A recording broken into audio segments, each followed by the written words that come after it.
இந்த வீடியோவில் 12th chemistry NCERT chemical kinetics லேருந்து exercise book back question 3.11 பார்க்க போறோம். Question என்னன்னா, the following results have been obtained during the kinetic studies of the reaction.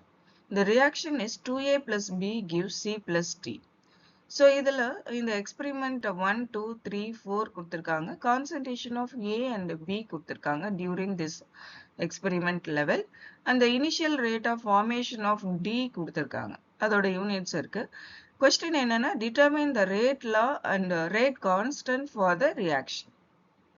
First rate law na என்னன்னு பார்த்திடலாம். Rate law is the expression in which reaction rate is given in terms of molar concentration of reactants with each term raised to some power which may or may not be same as the stoichiometric coefficient of the reacting species in a balanced chemical equation.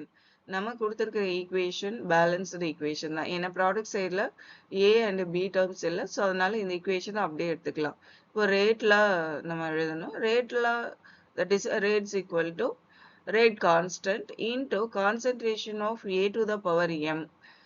ஏன்னா இங்க chemistry பொறுத்த வரைக்கும் concentration டேர்ம்னால அதை வந்து square பிராக்கெட்ல தான் நம்ம represent பண்ணுவோம். So square bracket of A to the power M into B to the power N. ஏன்னா another reactant molecule is B, where M is the order with respect to A and N is the order with respect to B. Next, order of the reaction with respect to A and B நம்ம calculate பண்ணோம். So அதுக்கு stoichiometric coefficientலேருந்து நம்ம எடுக்கக்கூடாது. இந்த மாதிரி experiment results கொடுக்குறப்போ இந்த experiment ரிசல்ட்ஸ்லேருந்து தான் நம்ம calculate பண்ணோம். stoichiometric coefficient நீங்கள் இந்த எக்ஸ்பெரிமெண்ட் ரிசல்ட்ஸ் கொடுக்காதப்போ நீங்கள் அதை எடுத்துக்கலாம். ஏன்னா அது சம்டைம்ஸ் ஈக்குவலாக இருக்கும், சம்டைம்ஸ் ஈக்குவலாக இருக்காது. ஸோ அதனால இங்கே first and second experiment results நான் எடுக்க போகிறேன். இதில் வந்து இந்த இனிஷியல் ரேட் வேல்யூ இதோட பவர் -3 இருக்கு, இங்க -2 இருக்கு. ஸோ அதனால இதையும் -3 கன்வெர்ட் பண்ணிக்கலாம். அதுக்கு நம்ம இந்த value என்னவாகும்னா 72 into 10 to the power of -3 ஆகும். இப்போ first experiment value and second experiment values எடுத்தாச்சு. இதை டிவைட் பண்ணிக்கலாம், இல்லாட்டி கம்பேர் பண்ணிக்கலாம். இங்க நான் கம்பேர் தான் பண்ண போறேன். அதுக்கு இந்த 72 6 ஃபேக்டர்ஸா கன்வெர்ட் பண்ணிக்கலாம். அதே மாதிரி இந்த 0.3 0.1 டேர்மா கன்வெர்ட் பண்ணிக்கலாம். இதே மாதிரி 0.2 0.1 டேர்மா கன்வெர்ட் பண்ணிக்கலாம். இப்போ இந்த 6 into 10 to the power of -3 ignore பண்ணிக்கலாம், இல்ல கேன்சல் பண்ணிக்கலாம். அதே மாதிரி k வேல்யூ கேன்சல் ஆயிடும். 0.1 whole to the power m cancel ஆயிடும். இங்க 0.1 whole to the power n cancel ஆயிடும். அப்போ ரெஸ்ட் ஆஃப் த வேல்யூஸ் என்ன இருக்கும்னா 12 இருக்கும். அது 3 into 4 நம்ம எடுத்துக்கலாம். And 3 to the power m into 2 to the power n கிடைக்கும். இப்போ எக்ஸ்போனன்ஸ் லா யூஸ் பண்ணி நம்ம பேஸ் ஈக்குவலா இருந்தா பவர் ஈக்குவல் இல்லையா?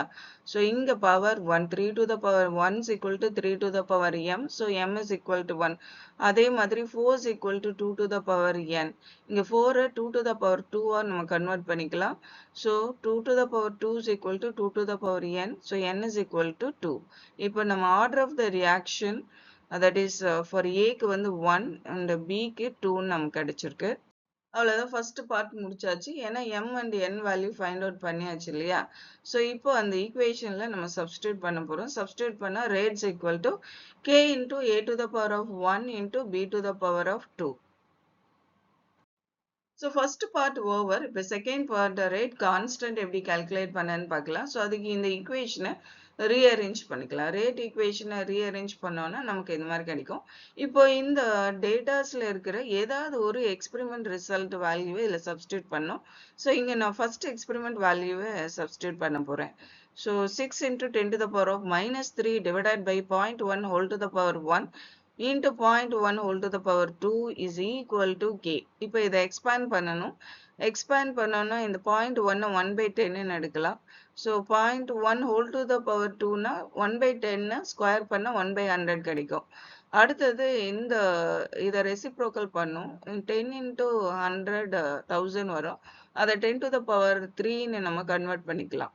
ஸோ நெக்ஸ்ட் இதுவும் கேன்சல் ஆகிடும். 10 to the power of -3 plus 3 equal to 10 to the power of 0, that is equal to 1. So அப்போ 6 divided by 10 வரும், that is equal to 6.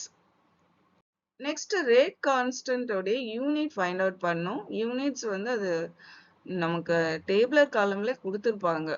rate constant is equal to rate divided by concentration of A into concentration of B to the power 2. இப்போ அந்த individual யூனிட்ஸை இதில் substitute பண்ணிக்கலாம். இப்போ இந்த ஃப்ராக்ஷனுக்குள்ளாரே fraction இருக்கிறதுனால இந்த மோல் பெர் லிட்டர் பெர் மினிட்டை இப்போ எடுத்துக்கலாம். இதை வந்து ரெசிப்ரோக்கல் பண்ணணும். ரெசிப்ரோக்கல் பண்ணுறப்போ நியூமரேட்டர் டினாமினேட்டராகவும் டினாமினேட்டர் நியூமரேட்டராகவும் ஆகிடும். அப்போது இந்த டேர்ம் அப்படியே எடுத்துருக்கோம். இன்டூ இந்த டேர்ம் லிட்டர் பை மோல் ஆகிடும். அதே மாதிரி இங்கே litre square by mole square ஆகிடும். இப்போ கேன்சல் பண்ணிக்கலாம். லிட்டர் லிட்டர் கேன்சல் பண்ணிக்கலாம், மோல் மோல் கேன்சல் பண்ணிக்கலாம். அடுத்தது அப்போ ரிமைனிங் என்ன இருக்குன்னா mole to the power -2 litre square per மினிட்னு கிடைக்கும். இதை வந்து இந்த யூனிட் அப்படியே எடுத்துக்கலாம், இல்லாட்டி மோலார் கான்சன்ட்ரேஷன் டேர்ம்லையும் எடுக்கலாம். Molar concentration is equal to mole per litre. நமக்கு மோல் டு த பவர் -2 இருக்கிறதுனால இதுக்கு ரெசிப்ரோக்கல் எடுக்கணும். So m to the power -1 is equal to mole to the power -1, இது லிட்டர் ஆகிடும். இப்போ இதை ஸ்கொயர் பண்ணணும். ஸ்கொயர் பண்ணோன்னா m to the power -2 is equal to mole to the power -2 litre square கிடைக்கும். இப்போ இந்த டேர்ம் கிடைச்சது இல்லையா? இப்போ இந்த டேர்முக்கு பதிலாக m to the power -2 into per மினிட்னு நமக்கு கிடைக்கும். நமக்கு கிடைச்சிருக்கிற வேல்யூ கேயோட வேல்யூ 6 இல்லையா? ஸோ அதனால rate constant equal to 6 into m to the power -2 into per minute. இதுதான் இதோட ஆன்சர்.